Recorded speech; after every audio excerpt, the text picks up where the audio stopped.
We are born and bred from Scotland, but we never venture out. We don't explore Scotland.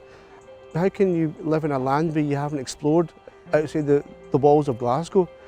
So our thing was to go out and learn different cities, different cultures, and just be a bit more kind of proud of what Scotland stands for, and for them to walk away and be a bit more confident and kind of patriotic. So that's what I wanted, and I wanted the next generation to kind of grow up knowing and seeing more of Scotland than the previous generation.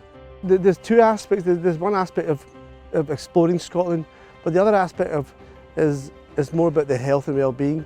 The Asian community has got a very rich diet, and there are stories where there's lack of physical activity within the community, and this is one excuse of them thinking about their own physical well-being as well as their mental well-being, and together as a group we can kind of support each other.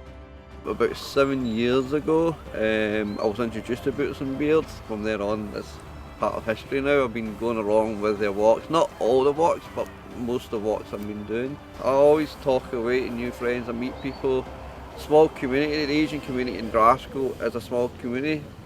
Everybody knows everybody, but most of the people, you see new faces all the time coming who want to try and experience walking. I've got my friend here, Boots and Beards, open doors for everybody. It started off with my colleague Cash, who's also my cousin. He had quite a traumatic medical episode. It just kind of made me reflect on life in general, and coming from a generation where our family, a typical Asian family, is quite big, and the idea of meeting up every so often was being lost over the years. And with iPads and computers now being introduced, kids were forgetting their culture, their roots, who their aunt and uncle were, and just that whole kind of idea of being together.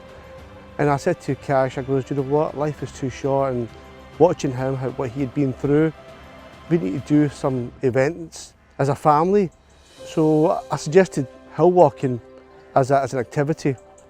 And from there, it just kind of grew and grew, and people found out about it, wanted to get involved, and just wanted to be part of this family network, which ended up becoming a community network.